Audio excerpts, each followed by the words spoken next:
சபை உரையாளர். வாழ்க்கை பயனற்றது. தாவீதின் மகனும் எருசலேமின் அரசருமாகிய சபை உரையாளர் உரைத்தவை. வீண், முற்றிலும் வீண் என்கிறார் சபை உரையாளர். வீண், முற்றிலும் வீண், எல்லாமே வீண். வானத்தின் கீழே மனிதர் பாடுபட்டு உழைக்கின்றனர். அவர்கள் உழைப்பினால் வரும் பயன் என்ன?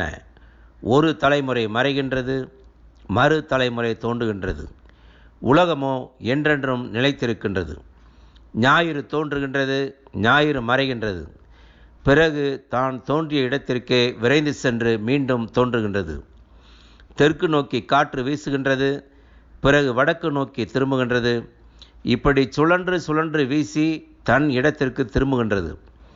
எல்லா ஆறுகளும் ஓடி கடலோடு கலக்கின்றன. எனினும் ஒருபோதும் அவை கடலை நிரப்புவதில்லை. மீண்டும் ஓடுவதற்காக உற்பத்தியான இடத்திற்கே அவை திரும்புகின்றன. அனைத்தும் சலிப்பையே தருகின்றன. அதை சொற்களால் எடுத்துரைக்க இயலாது. எவ்வளவுதான் பார்த்தாலும் கண்ணின் ஆவல் தீர்வதில்லை. எவ்வளவுதான் கேட்டாலும் காதின் வேட்கை தணிவதில்லை. முன்பு இருந்ததே பின்னும் இருக்கும், முன்பு நிகழ்ந்ததே பின்பும் நிகழும். புதியதன சூரியனுக்கு கீழே எதுவும் இல்லை. ஏதேனும் ஒன்றை பற்றி இதோ இது புதியது என்று சொல்லக்கூடுமா? இல்லை. அது ஏற்கனவே நமது காலத்திற்கு முன்பே பல்லாயிரம் ஆண்டுகளாக இருப்பதாயிற்று. பண்டை காலத்தவரை பற்றி இப்போது யாரும் எண்ணுவதில்லை. இனிவரும் காலத்தினரையும் அவர்களுக்கு அடுத்து வருவோர் எண்ணப்போவதில்லை. சபை உரையாளனாகிய நான் எருசலேமில் இஸ்ரவேலுக்கு அரசனாய் இருந்தேன். இவ்வுலகில் நடக்கின்ற எல்லாவற்றையும் ஞானத்தின் துணை கொண்டு கூர்ந்து ஆராய்வதில் என் சிந்தனையை செலுத்தினேன். மானிடர் பாடுபட்டு செய்வதற்கென்று அவர்களுக்கு கடவுள் எவ்வளவு தொல்லை மிகு வேலையை கொடுத்திருக்கிறார். இவ்வுலகில் செய்யப்படும் ஒவ்வொரு செயலையும் கவனித்தேன். அனைத்தும் வீணான செயல்களே, காற்றை பிடிக்க முயல்வதற்கு ஒப்பானவையே. கோணலானதை நேராக்க இயலாது, இல்லாததை எண்ணிக்கையில் சேர்க்க முடியாது. எனக்கு முன் எருசலேமில் அரசராய் இருந்தவர்கள் எல்லாரையும் விட நான் ஞானத்தை மிகுதியாக தேடி பெற்றவன். மிகுந்த ஞானத்தையும் அறிவையும் அனுபவத்தால் பெற்றவன் என்று எனக்குள் சொல்லிக்கொண்டேன். ஞானத்தையும் அறிவையும் பற்றி தெரிந்து கொள்வதில் என் சிந்தையை செலுத்தினேன். மடமையையும் மதிகேட்டையும் பற்றி அறிய முயன்றேன். இதுவும் காற்றை பிடிக்க முயல்வதற்கு ஒப்பானதை என கண்டு கொண்டேன். ஞானம் பெருக கவலை பெருகும், அறிவு பெருக துயரம் பெருகும். இன்பத்தில் மூழ்கி அதன் இனிமையை சுவைப்போம் நெஞ்சே நீ வா என்றேன். அதுவும் வீணென நான் கண்டுகொண்டேன். சிரித்து கழித்தல் மதிகட்ட செயல் என்றேன். இன்பம் நன்மை பயக்காது என்றேன். ஞானத்தின் மீதுள்ள ஆவலை விட்டுவிடாமலே மதுவால் உடலுக்கு களிப்பூட்டவும் மதிகட்ட திட்டத்தில் ஈடுபடவும் தலைப்பட்டேன். மக்கள் தங்கள் குறுகிய உலக வாழ்க்கையில் செய்யக்கூடிய நலமான செயல் எதுவென்று அறிவதற்காக இவ்வாறு செயலானேன். மாபெரும் திட்டங்களை செயல்படுத்தினேன். எனக்கென்று வீடுகளை கட்டினேன், திராட்சை தோட்டங்களையும் அமைத்தேன். எனக்கென்று தோட்டம், பூங்கா பல அமைத்து அவற்றில் எல்லா வகையான பல மரங்களையும் நட்டேன். தோப்பில் வளரும் மரங்களுக்கு நீர் பாய்ச்சுவதற்காக குளங்களை வெட்டினேன். ஆண் பெண் அடிமைகளை விலைக்கு வாங்கினேன். என் வீட்டிலேயே பிறந்த அடிமைகளும் எனக்கு இருந்தார்கள். ஏராளமான ஆடு மாடுகளும் எனக்கு இருந்தன. எனக்கு முன் எருசலேமில் இருந்த எவருக்கும் அத்தனை ஆடு மாடுகள் இருந்ததில்லை. வெள்ளியையும் பொன்னையும் மன்னர்களின் செல்வத்தையும் மாநிலங்களின் செல்வத்தையும் சேர்த்து கொண்டேன். இசையில் வல்ல ஆடவரும் பெண்டிரும் என்னை பாடி மகிழ்வித்தனர். மகிழ்வூட்டும் மங்கையரையும் வைத்திருந்தேன். இவ்வாறு நான் சமூகத்தில் உயர்ந்தேன். எருசலேமில் எனக்கு முன் இருந்த எல்லாரையும் விட பெரிய செல்வனானேன். எனினும் எனக்கு இருந்த ஞானம் குறைபடவில்லை. என் கண்கள் விரும்பின அனைத்தையும் அவற்றுக்கு அளித்தேன். எந்த மகிழ்ச்சியும் என் மனத்திற்கு கொடுக்க நான் தவறவில்லை. என் முயற்சி அனைத்தும் என் உள்ளத்திற்கு மகிழ்ச்சி ஊட்டியது. இதுவே என் முயற்சிகளுக்கெல்லாம் கிடைத்த பலனாகும். நான் செய்த செயல்கள் யாவற்றையும் அவற்றை செய்வதற்கு நான் எடுத்த முயற்சியும் நினைத்து பார்த்த போதோ அவை யாவும் வீண் என்பதை கண்டுகொண்டேன். அவை அனைத்தும் காற்றை பிடிக்க முயல்வதற்கு ஒப்பாகும். வானத்தின் கீழே முற்றும் பயனற்ற செயல்களே. நான் ஞானம், மூடத்தனம், மதியீடு ஆகியவற்றை ஆராய தலைப்பட்டேன். ஓர் அரசர் தனக்கு முன்னிருந்த அரசர் செய்வதைத் தவிர வேறென்ன செய்வார்? ஒளியானது இருளை விட மேலானதை இருப்பது போல் ஞானமும் மதிகேட்டை விட மேலானதை இருக்க கண்டேன். ஞானிகளின் கண்கள் ஒளி படைத்தவை, மூடரோ இருளில் நடப்பவர். ஆயினும் ஒருவருக்கு நேர்வதே எல்லோருக்கும் நேரிடும் என்று நான் கண்டு கொண்டேன். மூடருக்கு நேரிடுவது போலவே எனக்கும் நேரிடும். அப்படியானால் நான் ஞானத்தில் வளர்ந்தது எதற்காக? அதனால் பயனென்ன என்று சிந்தித்து அதுவும் வீணே என்ற முடிவுக்கு வந்தேன். ஞானிகளையோ மூடரையோ யாரும் நினைவில் வைப்பதில்லை. வருங்காலத்தில் அனைவரும் மறக்கப்படுவர். மூடர் மடிவது போல் ஏன் ஞானியரும் மடிய வேண்டும்? எனவே நான் வாழ்க்கையில் வெறுப்பு கொண்டேன். மேலும் வானத்தின் கீழே செய்யப்படுவ யாவும் எனக்கு தொல்லையே கொடுத்தன. எல்லாம் வீண், யாவும் காற்றை பிடிக்க முயல்வதற்கு ஒப்பாகும். நான் வானத்தின் கீழே எவற்றையெல்லாம் செய்து முடிக்க உழைத்தேனோ அவற்றின் மீதெல்லாம் வெறுப்பு கொண்டேன். ஏனெனில் அவற்றை எனக்கு பின் வருகிறவர்களுக்கு விட்டு செல்ல வேண்டும் என்பது எனக்கு தெரியும். அவர்கள் ஞானமுள்ளவராய் இருக்கலாம் அல்லது மதிகடராய் இருக்கலாம், யாருக்கு தெரியும்?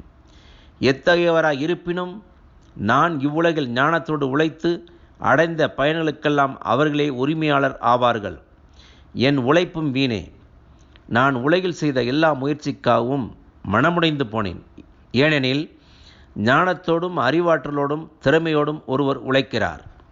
உழைத்து சேர்த்த சொத்தை அதற்காக உழைக்காதவருக்கு விட்டு செல்கிறார். அவரது உழைப்பும் வீணே. இதுவொன்றோ வீணும் பெரிய தீமையுமாய் இருக்கிறது. உலகில் அவர் செய்த எல்லா முயற்சிக்காகவும் வகுத்த செயல் திட்டங்களுக்காகவும் அவருக்கு கிடைக்கும் பயன் என்ன? வாழ்நாளெல்லாம் அவருக்கு துன்பம், வேலையில் தொந்தரவு, இரவிலும் அவரது மனத்திற்கு அமைதி இல்லை. எல்லாம் வீணே. உண்பதையும் குடிப்பதையும் தம் உழைப்பால் வரும் இன்பத்தையும் துய்ப்பதை விட நலமானது மனிதருக்கு வேறொன்றும் இல்லை. இந்த வாய்ப்பும் கடவுள் தந்ததே என கண்டேன். அவரின்றி ஒருவருக்கு எப்படி உணவு கிடைக்கும்? ஒருவரால் எப்படி இன்பம் துய்க்க இயலும்? கடவுள் தம் விருப்பத்திற்கேற்று நடப்பவருக்கு ஞானத்தையும் அறிவாற்றலையும் மகிழ்ச்சியும் அளிக்கிறார். பாவம் செய்கிறவருக்கோ செல்வத்தை சேர்த்து வைக்கும் வேலையை கொடுக்கிறார். ஆனால் அச்செல்வம் கடவுளின் விருப்பத்திற்கு ஏற்ப நடப்பவருக்கு விட்டு செல்வதற்கே.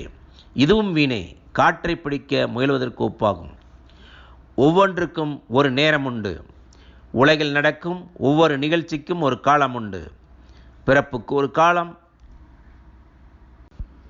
இறப்புக்கு ஒரு காலம், நடவுக்கு ஒரு காலம், அறுவடைக்கு ஒரு காலம், கொள்ளுதலுக்கு ஒரு காலம், குணப்படுத்தலுக்கு ஒரு காலம், இடித்தலுக்கு ஒரு காலம், கட்டுதலுக்கு ஒரு காலம், அழுகைக்கு ஒரு காலம், சிரிப்புக்கு ஒரு காலம், துயரப்படுதலுக்கு ஒரு காலம், துள்ளி மகிழ்தலுக்கு ஒரு காலம், கற்களை எறிய ஒரு காலம், கற்களை சேர்க்க ஒரு காலம், அரவணைக்க ஒரு காலம், அரவணை ஆதிருக்க ஒரு காலம், தேடி சேர்ப்பதற்கு ஒரு காலம், இழப்பதற்கு ஒரு காலம், காப்பதற்கு ஒரு காலம், தூக்கி எறிவதற்கு ஒரு காலம், கிழிப்பதற்கு ஒரு காலம், தைப்பதற்கு ஒரு காலம், பேசுவதற்கு ஒரு காலம், பேசாதிருப்பதற்கு ஒரு காலம், அன்புக்கு ஒரு காலம், வெறுப்புக்கு ஒரு காலம், போருக்கு ஒரு காலம், அமைதிக்கு ஒரு காலம்.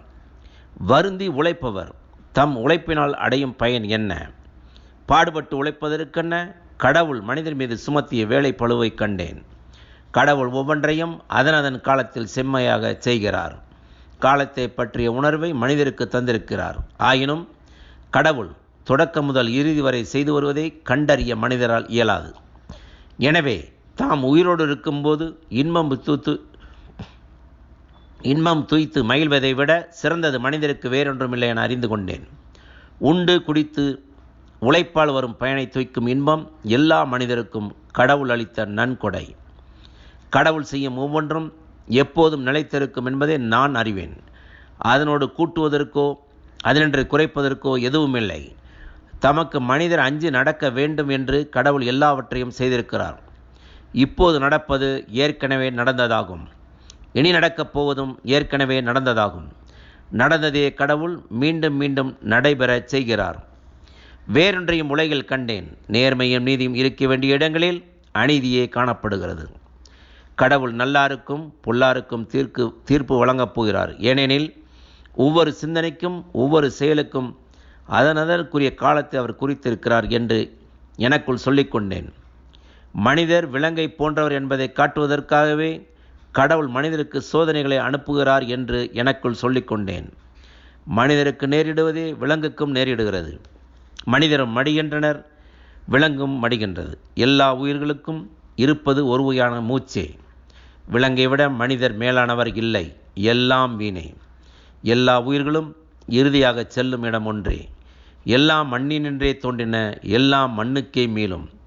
மனிதரின் உயிர் மூச்சு மேலே போகிறதென்றும் விலங்குகளின் உயிர் மூச்சு கீழே தரைக்குள் இறங்குகிறது என்றும் யாரால் சொல்ல இயலும்? ஒருவர் தம் வேலையை செய்வதில் இன்பம் காண்பதே அவருக்கு நல்லது என்று கண்டேன். ஏனெனில் அவ்வேளை அவருக்கென குறிக்கப்பட்டுள்ளது. அவர் இறந்த பின் நடப்பதைக் காண அவரை திரும்ப யாரும் கொண்டு வரப்போவதில்லை. பிறகு நான் இவ்வுலகில் நடக்கும் கொடுமைகளை எல்லாம் பார்த்தேன். இதோ, மக்கள் ஒடுக்கப்பட்டு கண்ணீர் சிந்துகிறார்கள். அவர்களை தேற்றுவார் எவருமிலர். அவர்களை ஒடுக்குவோரின் கையிலிருந்து அவர்களை தேற்றுவார் எவருமிலர். ஆகையால் இன்று உயிரோடு வாழுகிறவரின் நிலைமையை விட ஏற்கனவே மாண்டு மறைந்து போனவரின் நிலைமையே மேலானது என்றேன். இவ்விரு சாராரின் நிலைமையை விட இன்னும் பிறவாதவரின் நிலைமையே சிறந்தது. ஏனெனில் அவர்கள் இவ்வுலகில் நடக்கும் கொடுஞ்சிகளில் பார்க்கும் நிலையில் இல்லை. மனிதர் ஏன் இவ்வளவு பாடுபட்டு உழைக்கின்றனர் என்பதையும் கண்டறிந்தேன். இதற்கு காரணம் மனிதரிடையே காணப்படும் போட்டி மனப்பான்மையாகும்.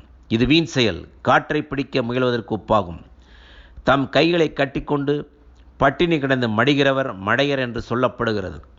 காற்றை பிடிக்க முயல்வது போன்ற பயனற்ற உழைப்பு இரு கை நிறைய இருக்கலாம்.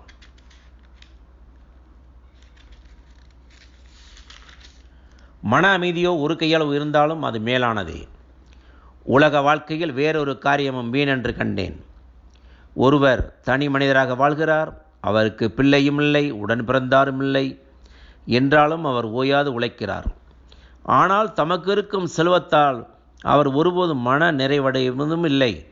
தாம் இவ்வாறு உழைப்பதும் எவ்வகையான இன்பத்தையும் அனுபவியாமல் இருப்பதும் யாருக்காக என்று அவர் எண்ணி பார்ப்பதும் இல்லை. இது வீணானதும் வருந்தத்தக்கதுமான வாழ்க்கை என்றோ? தனி மனிதராய் இருப்பதை விட இருவராய் இருப்பது மேல். ஏனெனில் அவர்கள் சேர்ந்து உழைப்பதால் அவர்களுக்கு மிகுந்த பயன் கிடைக்கும். ஒருவர் விழுந்தால் அடுத்தவர் அவரை தூக்கி விடுவர். தனி மனிதராய் இருப்பவர் விழுந்தால் அவரது நிலைமை வருந்தத்தக்கதாகும். ஏனெனில் அவரை தூக்கிவிட எவருமிலர். மேலும் குளிரை முன்னிட்டு இருவர் ஒன்றாய் படுத்து சூடு உண்டாக்கி கொள்ளலாம். தனி மனிதருக்கு எப்படி சூடு உண்டாகும்? தனி மனிதரை வீழ்த்தக்கூடிய எதிரியை இருவரால் எதிர்த்து நிற்க முடியும். முப்புரி கயிறு விரைவில் அருந்து விடாது. வயது சென்ற அறிவுரை கேளாத முட்டாளாகிய அரசரை விட விவேகமுள்ள ஏழை இளைஞரே மேலானவர். சிறையில் கைதியாக இருந்தவர் அரியணை ஏறியதும் உண்டு. அரசுரிமையுடன் பிறந்தவர் வறியவராவதும் உண்டு. ஆனால் இந்த உலகில் வாழும் மக்கள் அனைவரும் அரச பதவியை ஏற்ற ஓர் இளைஞரின் சார்பில் இருந்ததை பார்த்தேன். அவன் ஆண்ட மக்களின் எண்ணிக்கைக்கு வரையறையே இல்லை. அவன் காலத்திற்கு பின்வந்த மக்களோ அவனில் மன நிறைவு அடைய மாட்டார்கள். இதுவும் வீணே. காற்றை பிடிக்க முயல்வதற்கு ஒப்பாகும். கடவுளின் கோவிலுக்கு செல்லும்போது விழிப்புடன் இரு. மதிகடரைப் போல் பழி செலுத்துவதை விட உள்ளே சென்று கேட்டறிவதே மேல். ஏனெனில் அவர்கள் தாங்கள் செய்த தீவினைகளை உணர்வதில்லை. கடவுள் முன்னிலையில் சிந்தித்து பாராமல் எதையும் பேசாதே.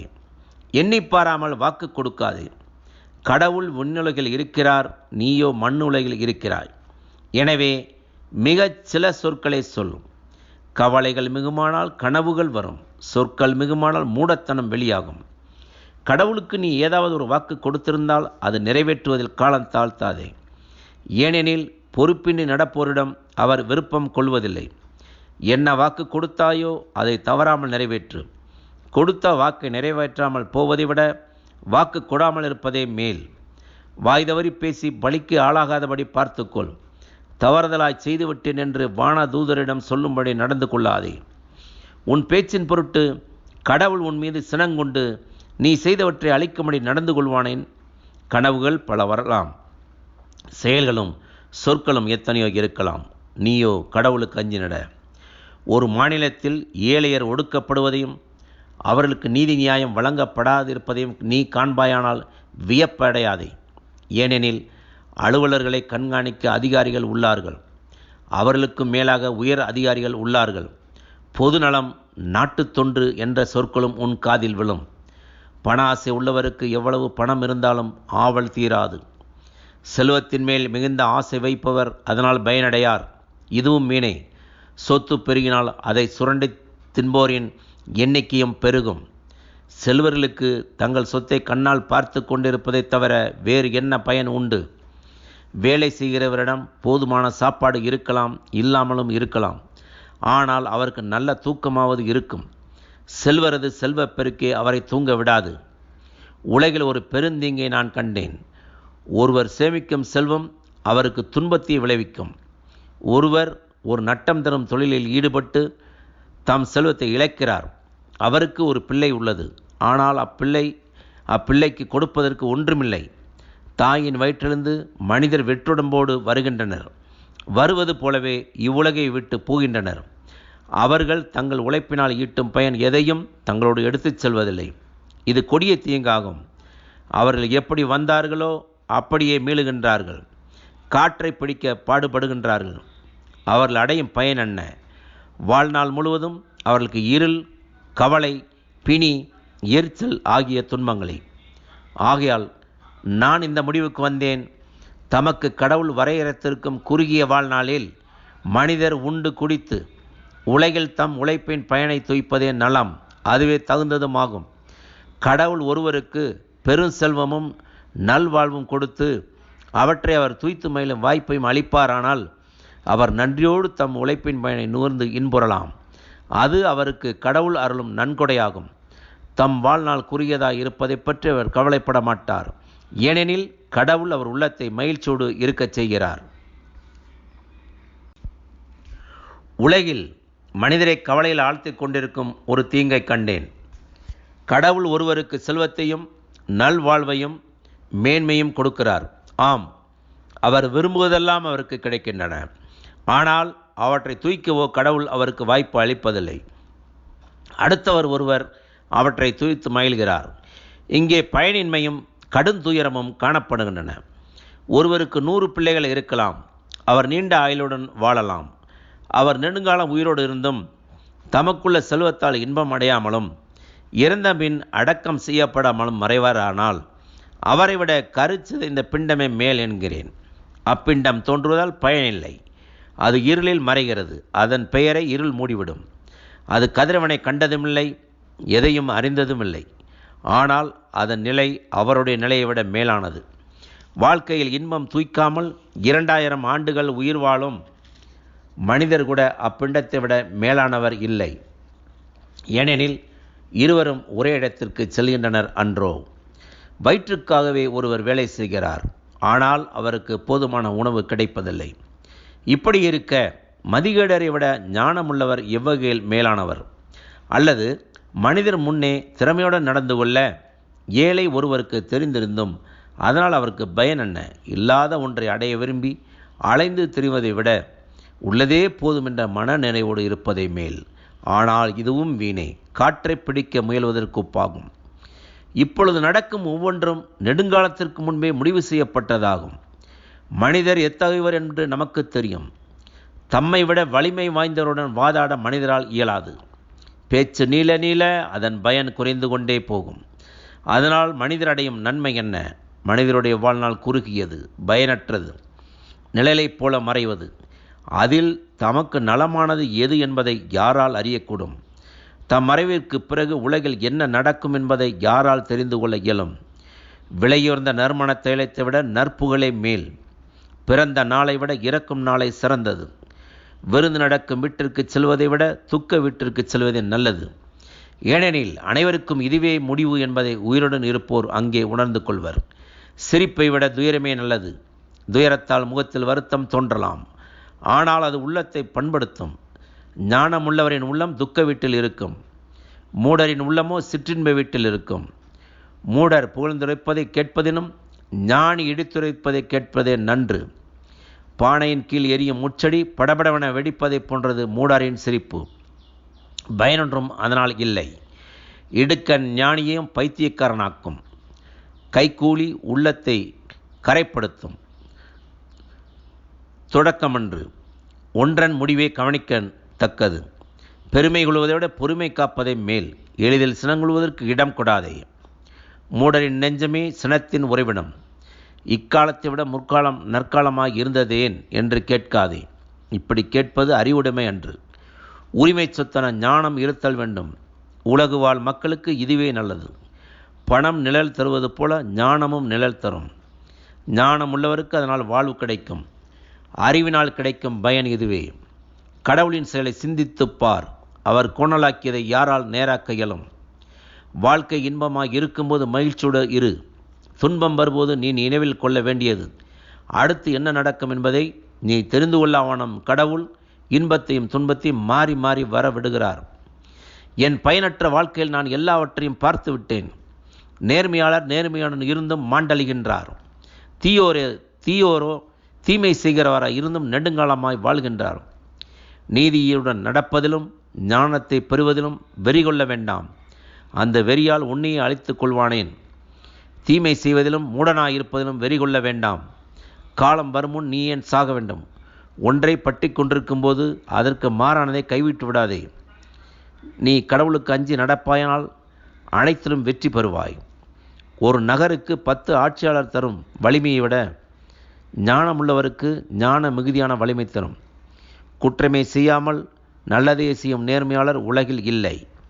பிறர் கூறுவதையெல்லாம் காது கொடுத்து கேட்காதே. அவ்வாறு செய்தால் உன் வேலைக்காரர் உன்னை இகழுவதையும் நீ கேட்க நேரிடும். நீ எத்தனை முறை பிறரை இகழ்ந்தாய் என்பது உனக்கே நன்றாக தெரியும். இவற்றையெல்லாம் என் ஞானத்தால் சீர்தூக்கி பார்த்தேன். நான் ஞானியாகி விடுவேன் என்று நினைத்தேன். ஆனால் என்னால் இயலாமல் போயிற்று. ஞானம் நெடுந்தொலைவில் உள்ளது, மிக மிக ஆழமானது. அது யாரால் கண்டுபிடிக்க முடியும்? நான் ஆராய்ச்சியில் ஈடுபட்டேன். ஞானத்தையும் காரண காரியத்தையும் பற்றிய விவரத்தை ஆராய்ந்து காண்பதில் சிந்தனையை செலுத்தினேன். கொடியவராயிருத்தல் மூடத்தனம் என்பதையும் மதிகடரைப் போல செயல்புரிதல் அறிவுகட்ட நடத்து என்பதையும் தெரிந்து கொண்டேன். சாவை விட கசப்பான ஒன்றை கண்டேன், அதுதான் பெண். பெண் உனக்கு காட்டும் அன்பு ஒரு கண்ணியைப் போல் அல்லது ஒரு வலையைப் போல் உன்னை சிக்க வைக்கும், உன்னை சுற்றி பிடிக்கும். பெண்ணின் கைகள் சங்கிலியைப் போல் உன்னை இருக்கும். கடவுளுக்கு உகந்தோரே பெண்ணிடமிருந்து தப்புவர். பாவிகளோ பெண்ணின் வலையில் அகப்படுவார்கள். ஆம், நான் ஒன்றன் பின் ஒன்றாய் ஆராய்ந்து இதை கண்டுபிடித்தேன் என்கிறார் சபை உரையாளர். வேறு ஆராய்ச்சிகளும் நான் செய்தேன், அவற்றால் மிகுந்த பயன் அடையவில்லை. ஆனால் ஒன்று தெரிந்தது, மனிதர் எனத்தக்கவர் 1000-ல் ஒருவர் என்று கண்டேன். பெண் எனத்தக்கவர் யாரையுமே நான் கண்டதில்லை. நான் தெரிந்து கொண்டதெல்லாம் இதுவே. கடவுள் மனிதரை நேர்மையுள்ளவராகவே படைத்தார். ஆனால் வாழ்க்கை சிக்கல்கள் அனைத்தும் மனிதர் தேடிக்கொண்டவையே. ஞானமுள்ளவருக்கு நிகர் யார்? உலகில் காண்பவற்றின் உட்பொருளை வேறு யாரால் அறிய இயலும்? ஞானம் ஒருவன் முகத்தை ஒளிமயமாக்கும், அதன் கடுகடுப்பை அகற்றும். கடவுளின் பெயரால் நீ ஆணையிட்டு கூறியபடி அரசருக்கு அடங்கி நட. அரசர் தாம் விரும்புகிறபடியெல்லாம் செய்பவர். எனவே அவர் முன்னிலிருந்து பதற்றப்பட்டு போய்விடாதே. அவரை எதிர்த்து கிளர்ச்சி செய்யாதே. மன்னர் சொல்லுக்கு மறுசொல் இல்லை. எனவே ஏன் இப்படி செய்கிறீர் என்று அவரை யார் கேட்க முடியும்? அவரது கட்டளைக்கு கீழ்ப்படியும் வரை உனக்கு தீங்கு வராது. அவர் சொல்வதை செய்வதற்குரிய காலத்தையும் வழியையும் ஞானமுள்ளோர் அறிவர். ஒவ்வொரு செயலுக்கும் ஒரு காலம் உண்டு, செய்ய வேண்டிய முறையும் உண்டு. ஆனால் அவல நிலையில் உள்ள மனிதரால் என்ன செய்ய முடியும்? ஏனெனில் வாழ்க்கையில் என்ன நடக்கும் என்று மனிதருக்கு தெரியாது. அது எப்படி நடக்கும் என்று அவர்களுக்கு சொல்வாரும் இல்லை. காற்றை அடக்க எவராலும் இயலாது. அதுபோல தம் இறப்பின் நாளை தள்ளிப்போடவும் எவராலும் இயலாது. சாவு என்னும் போரினின்று நம்மால் விலக முடியாது. பணம் கொடுத்தும் தப்ப முடியாது. உலகில் செய்யப்படும் செயல்கள் அனைத்தையும் பற்றி சிந்தனை செய்தபோது இவற்றையெல்லாம் கண்டேன். ஒருவர் மேல் மற்றவர் அதிகாரம் செலுத்துவதால் துன்பம் விளைகிறது. பொல்லார் மாண்டபின் அடக்கம் செய்யப்படுகின்றனர். அடக்கம் செய்தவர்கள் கல்லறை தோட்டிலிருந்து வீடு திரும்பி அப்பொல்லோர் தீச்சியல் புரிந்த ஊரிலேயே அவர்களை பாராட்டி பேசுகிறார்கள். எல்லாம் வீணான செயலை. மக்கள் தீமை செய்ய துணிவதேன்? தீமை செய்வோருக்கு விரைவிலேயே தண்டனை அளிக்காததான் இதற்கு காரணம். பாவி 100 முறை தீமை செய்து நெடுங்காலம் வாழ்ந்தாலும் கடவுளுக்கு அஞ்சி நடப்பவர்களே நலமுடன் வாழ்வார்கள் என்பதை நான் அறிவேன். ஏனெனில் அவர்கள் அவருக்கு பணிந்து நடக்கின்றார்கள். ஆனால் தீயவர்கள் நலமுடன் வாழ மாட்டார்கள். நிழலைப் போல் அவர்கள் மறைந்து போவார்கள். ஏனெனில் அவர்கள் கடவுளுக்கு அஞ்சி நடப்பதில்லை. வேறொரு பொருத்தமற்ற காரியமும் உலகத்தில் காணப்படுகிறது. சில வேளைகளில் பொல்லாருக்குரிய தண்டனை நல்லாருக்கு கிடைக்கிறது, நல்லாருக்குரிய பயன் பொல்லாருக்கு கிடைக்கிறது. இது பொருத்தமற்றது என்கிறேன். எனவே மனிதர் களிப்புடன் இருக்க வேண்டும் என்ற முடிவுக்கு வந்தேன். உண்பதும் குடிப்பதும் களிப்பதுமேயன்றி மனிதருக்கு உலகில் நலமானது வேறெதுவும் இல்லை. உலகில் கடவுள் மனிதருக்கு அருளும் வாழ்நாளில் மனிதரது உழைப்புக்கு கிடைக்கும் நிலையான பயன் இதுவே. நான் ஞானத்தை அடையவும் உலகில் நடப்பதை அறியவும் முயன்றபோது இதை கண்டதில்லை. அல்லும் பகலும் கண் விழித்திருந்து பார்த்தாலும் ஒருவர் கடவுளின் செயலை புரிந்து கொள்ள இயலாது. எத்தனை முயன்றாலும் மனிதரால் அதை கண்டுகொள்ள இயலாது. ஞானமுள்ளோர் அது தங்களுக்கு தெரியும் என்று சொல்லிக்கொள்ளலாம், ஆனால் அவர்களுக்கும் அது தெரியாது. இவை அனைத்தையும் ஆழ்ந்து எண்ணி பார்த்தேன். நேர்மையாளரும் ஞானமுள்ளோரும் கடவுளின் கையில் இருக்கின்றனர். அவர்கள் அன்பு செய்வதும் பகைப்பதும் ஆகிய அவர்களின் செயலெல்லாம் கடவுளின் கையிலேதான் இருக்கின்றன. இனி வரப்போவது என்ன என்பதும் எந்த மனிதருக்கும் தெரியாது. விதித்துள்ளபடிதான் எல்லோருக்கும் எல்லாம் நேரிடும். நேர்மையாளருக்கும் பொல்லாருக்கும், நல்லவருக்கும் கெட்டவருக்கும், மாசற்றோருக்கும் மாசுள்ளோருக்கும், பலி செலுத்துவோருக்கும் பலி செலுத்தாதவருக்கும் விதித்துள்ளபடிதான் நேரிடும். பொல்லாருக்கு நேரிடுவது போலவே நல்லாருக்கும் நேரிடும். நேர்ந்து கொள்ள தயங்குகிறவருக்கு நேரிடுவது போலவே நேர்ந்து கொள்ளாதவருக்கும் நேரிடும். விதித்துள்ளபடிதான் எல்லாருக்கும் நேரிடும். இதுவே உலகில் நடக்கிற அனைத்திலும் காணப்படுகிற தீமை. மேலும் மக்களின் உள்ளங்களில் தீமை நிறைந்திருக்கிறது. அவர்கள் உயிரோடு இருக்கும் வரையிலும் அவர்கள் மனதில் மூடத்தனம் இருக்கின்றது. பின்னர் அவர்கள் இறந்து போகிறார்கள். ஆயினும் ஒருவர் உயிரோடு இருக்கும் வரையில் நம்பிக்கை உண்டு. செத்துப்போன சிங்கத்தை விட உயிருள்ள நாயே மேல். ஆம், உயிர்லோர் தாம் இறப்பது திண்ணம் என்பதையாவது அறிவர். ஆனால் இறந்தோர் எதையும் அறியார். அவர்களுக்கு இனிமேல் பயன் எதுவும் கிடையாது. அவர்கள் அறவே மறக்கப்படுவார்கள். அவர்களுக்கு அன்பு, பகைமை, பொறாமை எல்லாம் முன்பே ஒளிந்து போயிற்று. உலகில் நடக்கும் இதிலும் அவர்கள் என்றுமே பங்கெடுக்கப் போவதில்லை. ஆகவே நீ நன்றாய் சாப்பிடு, களிப்புடன் இரு, திராட்சை ரசம் அருந்தி மகிழ்ச்சியுடன் இரு. இவை கடவுளுக்கு உடன்பாடே. எப்போதும் நல்லாடை உடுத்து, தலையில் நறுமண தைலம் தடவிக்கொள். இவ்வுலக வாழ்க்கை வீணெனினும் உனக்கு கிடைத்துள்ள வாழ்நாள் முழுவதும் நீ உன் அன்பு மனையோடு இன்புற்றிரு. ஏனெனில் உன் வாழ்நாளில் உலகில் நீ படும் பாட்டிற்காக ஈடாக கிடைப்பது இதுவே. நீ செய்ய நினைக்கும் செயல் எதுவதைச் செய். அதையும் உனக்கு ஆற்றல் இருக்கும்போதே நீ செய். ஏனெனில் நெருங்கிக் கொண்டிருக்கும் பாதாளத்தில் செயல் இல்லை, சிந்தனை இல்லை, அறிவு இல்லை, ஞானமும் இல்லை. ஏனெனில் நெருங்கிக் கொண்டிருக்கும் பாதாளத்தில் செயல் இல்லை, சிந்தனை இல்லை, அறிவு இல்லை, ஞானம் இல்லை. உலகில் வேறொன்றையும் கண்டேன். ஓட்டப்பந்தயத்தில் விரைவாக ஓடுபவரை வெற்றி பெறுவார் என்பதில்லை. வலிமை வாய்ந்தவரே போரில் வெற்றி அடைவார் என்பதில்லை. ஞானம் உள்ளவருக்கு வேலை கிடைக்கும் என்பதில்லை. அறிவுள்ளவரே செல்வம் சேர்ப்பார் என்பதில்லை. திறமையுடையவரே பதவியில் உயர்வார் என்பதும் இல்லை. எவருக்கும் வேலையும் வாய்ப்பும் செம்மையாய் அமைய வேண்டும். தமக்கு துன்ப வேலை எப்போது வரும் என்று ஒருவருக்கும் தெரியாது.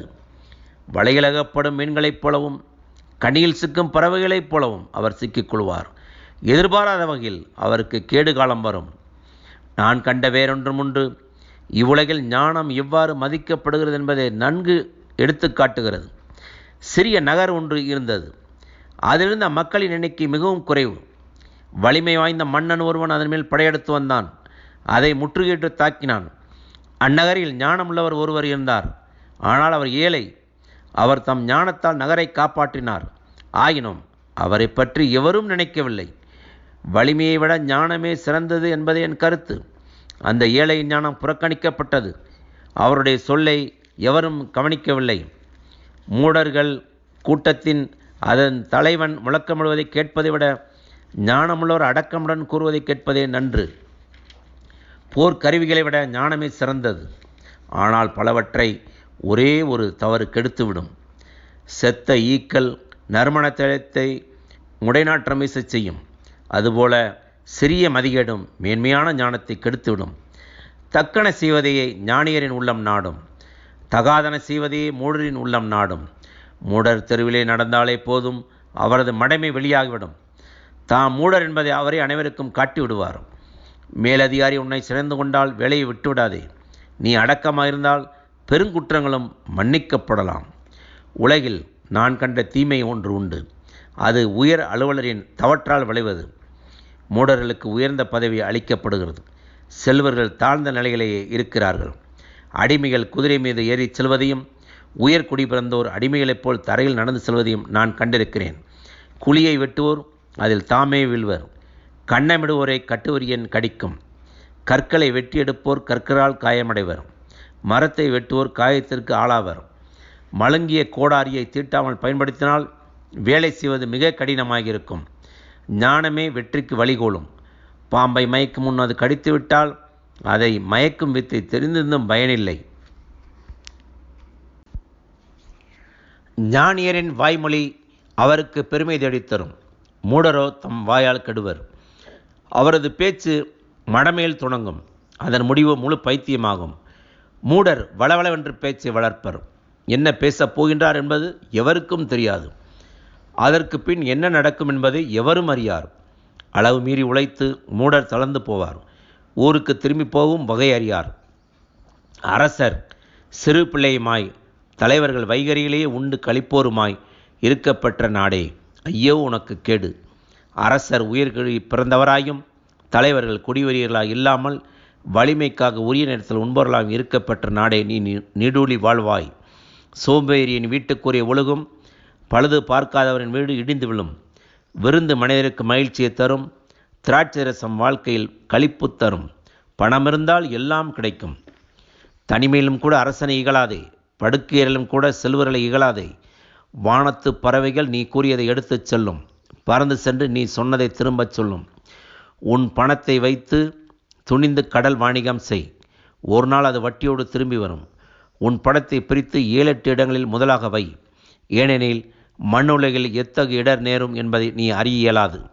வானத்தில் கார்முகில் திரண்டு வருமாயின் ஞாலத்தில் மழை பெய்யும். மரம் வடக்கு நோக்கி விழுந்தாலும் தெற்கு நோக்கி விழுந்தாலும் விழுந்த இடத்திலேயே மரம் கிடக்கும். காற்று தக்கவாறு இல்லை என்று காத்து கொண்டே இருப்போர் விதை விதைப்பதில்லை. வானிலை தக்கபடி இல்லை என்று சொல்லிக்கொண்டே இருப்போர் அறுவடை செய்வதில்லை.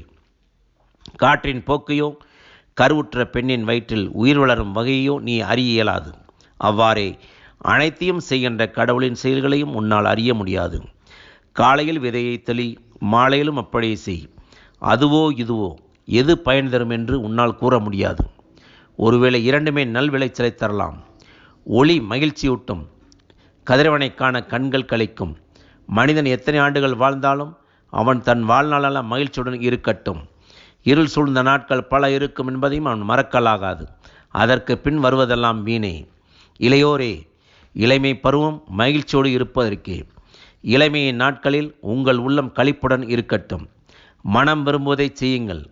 கண்களின் நாட்டத்தை நிறைவேற்றுங்கள். ஆனால் நீங்கள் செய்கிற ஒவ்வொரு செயலுக்கும் உரிய தீர்ப்பை கடவுள் வழங்குவார் என்பதை மறவாதீர்கள். மனக்கவலையை ஒழியுங்கள். உடலுக்கு ஊறு வராதபடி காத்து கொள்ளுங்கள். இளமையும் வீண், அதன் வலிமையும் வீண். ஆகையால் உன்னை படைத்தவரை உன் இளமை பருவத்தில் மறவாதே. வாழ்க்கை எனக்கு இன்பம் தரவில்லை என்று நீ சொல்லக்கூடிய துயர நாட்களும் ஆண்டுகளும் வருமுன் அவரை உள்ளத்திலே நினை.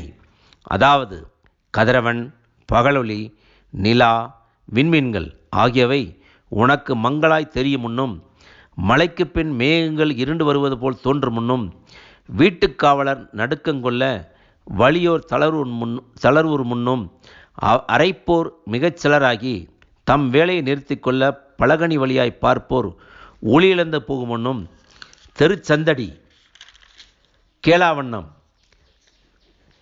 கதவுகள் அடைத்து கொள்ள சிட்டுக்குருவியின் கீச்சொலியும் உறக்கத்தையும் கலைக்க இன்னிசை கருவி செய்யும் மகளிர் அனைவரும் ஓய்ந்து போகும் முன்னும், மேட்டை கண்டு அச்சங்கொண்டு தெருவில் நடப்பதை நினைத்து திகில் கொள்ளும் முன்னும், வாதுமை மரம் பூப்புக்கும் முன்னும், வெட்டுக்கிளியைப் போல நடை தட்டு தடுமாற ஆசையெல்லாம் அற்றுப்போகும் முன்னும், உற்றார் வீதியில் அழுது புலம்ப நீ முடிவற்ற ஓய்வுக்கு செல்லும் முன்னும், உன்னை படைத்தவரை உள்ளத்தில் நினை. வெள்ளிக்கயிறு அருந்து பொன் விளக்கு கீழே விழுந்து உடைவதற்கு முன்னும், குளத்தருகில் குடமுடைந்து நொறுங்க, கிணற்றருகில் உருளை உடைந்து விழும் முன்னும், மண்ணினின்று வந்த உடல் மண்ணுக்கே திரும்பும் முன்னும், கடவுள் தந்த உயிர் அவரிடமே திரும்ப முன்னும் உன்னை படைத்தவரை உள்ளத்தில் நினை. வீண், முற்றிலும் வீண் என்கிறார் சபை உரையாளர். எல்லாமே வீண். சபை உரையாளர் ஞானமுள்ளவராய் இருந்ததோடு தாம் அறிந்தவற்றை மக்களுக்கு தொகுத்தும் தந்தார். சபை உரையாளர் இனிய நடையில் எழுத முயன்றுள்ளார். உண்மையை ஒளிவு மறைவில்லாமல் எழுதி வைத்திருக்கின்றார். ஞானமுள்ளோரின் சொற்கள் ஆயரின் கோல் போல் வழிநடத்தும். தொகுத்து வைத்த முதுமொழிகள் பசுமரத்தாணி போல் உள்ளத்தில் பதியும். அவை ஒரே ஆயரால் அளிக்கப்பட்டவை. பிள்ளாய், மேலும் ஓர் எச்சரிக்கை. நூல்கள் பல எழுதுவதால் பயனொன்றுமில்லை. மிகுதியான படிப்பு உடலுக்கிழைப்பு. இவை அனைத்திற்கும் முடிவுரையாக ஒன்று கூறுகின்றேன். கடவுளுக்கு அஞ்சி நட. அவருடைய கட்டளைகளுக்கு கீழ்ப்படி. இதற்காகவே மனிதர் படைக்கப்பட்டனர். நாம் செய்யும் ஒவ்வொரு செயலுக்கும், மறைவான செயலுக்கும் கூட, அது நல்லதோ தீயதோ எதுவாயினும் அனைத்திற்கும் கடவுளே தீர்ப்பு வழங்குவார். ஆமேன், ஆமேன், ஆமேன்.